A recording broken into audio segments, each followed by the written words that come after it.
Hello and welcome to another episode of Tenacity, Truth, and Tea. So, today I want to talk about, have you ever been in that situation where there's this person that you just can't help yourself from following? I know someone like this, actually, a few people like this, where I just can't help myself but want to know what they're saying and what they're doing. And I'll go out of my way to check out what's going on their feed. And I'll try and support them. It's not like they need me to, continue on their multi-million dollar, growth path. But I'll still go out and buy one of their products just because I want them to continue, doing what they do. And on the one hand, that's amazing and super, super, super inspiring. And then on the other hand, I'm kind of envious, right?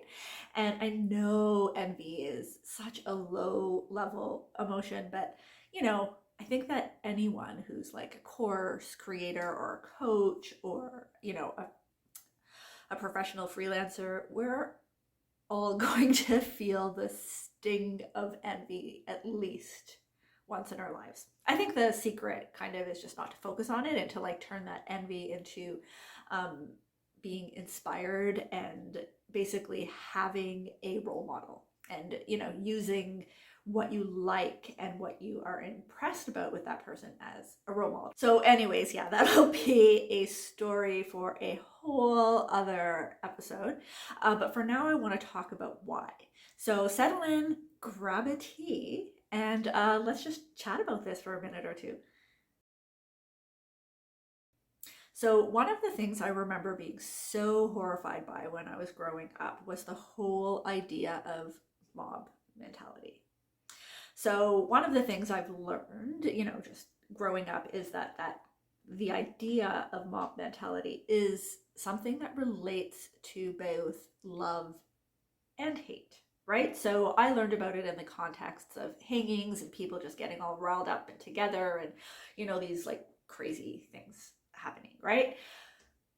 But I think it is also the mentality around behind fame begets fame, right? I think that it would be naive and, just kind of silly of me not to mention the idea that when someone is already popular, when tons of people are interested in them, we can't help but be drawn in to that excitement, right? Yeah, we're just drawn into that excitement with them. But I do think that the whole idea of, I talked about this in a couple of episodes ago, just sort of that it factor or the je ne sais quoi or star power or whatever it is. But I do think that there is something that comes before that. In that episode, I talked about confidence, but one of the things that a few people actually asked me was, well, how do you be confident without being, arrogant or cocky, or if you're not confident, right? And that's actually a really good question because confidence is not arrogance. It's not cockiness. And in fact, as I said in that particular episode, is I actually think it's the opposite. So in the past few episodes, I have, had the idea of style on my head, partly because I was launching the Selfie Upgrade Challenge. Because pictures do undoubtedly make people pay attention, no matter what. There's just something about scrolling through a feed, seeing a face, and just not really being able to stop yourself from noticing. Or looking at this person and, at least starting to read what they say, right? That's just sort of the way, I guess, humans work. But style also doesn't have to be bold. And actually the person that I'm sort of talking about in the beginning of this is not a super stylish person, right? Like she's attractive, she is clean, and she's, she's nice looking, but she's not like, out there or bold. So, yeah, as the creator of the Selfie Upgrade Challenge, I really feel like it's important for me to say that, having style isn't about being out there. And when you talk about having pictures that you like, it can actually start to feel a little bit shallow. So I want to make sure that this isn't the only thing that people are focusing on.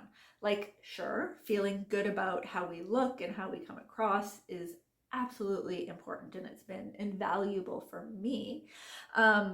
But there's something that matters even more than that. So, okay, we've all heard the idea of style and substance, right? Like if you actually do a Google search, I did this yesterday, you will find that there are 278 million responses or results for style and substance.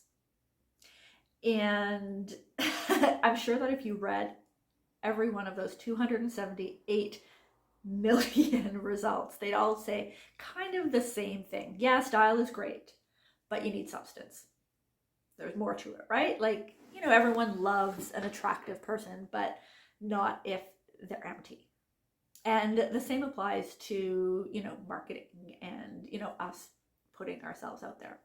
Anyways, yeah, so I know that's pretty oversimplified, but I think you get the gist. So my first instinct is to say that it's confidence, but then that just sort of brings us back into this circle of not really having any answers. I think that the reason they are like that is because they are saying things that speak to our soul, right?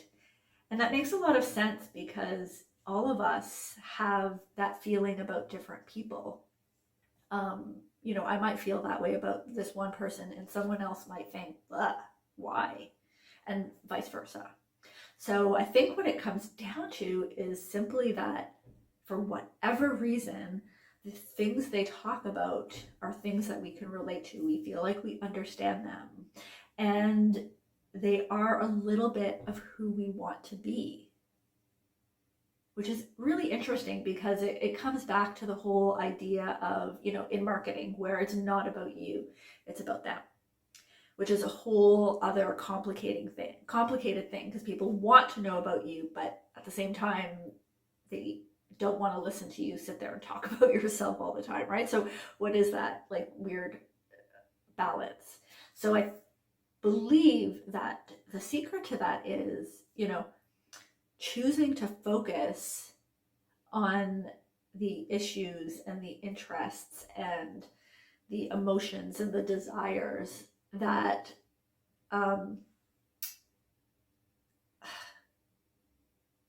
that are interesting to you, which will therefore draw people to you. It's a fine balance though, as I'm talking about this, it is definitely a fine balance. And I don't know if I believe that anyone is ever 100% sure that they're not, going too far down one or the other lane and not talking enough about themselves or talking too much about themselves and boring the crap out of people. I guess that's what analytics is for. You sort of figure it out, by looking at data. But there's that. So that's that. So the substance part comes to sharing who you are, what matters to you, but in the context of how that relates to other people. I'd love to hear what you guys say though. So share stuff below. Thanks.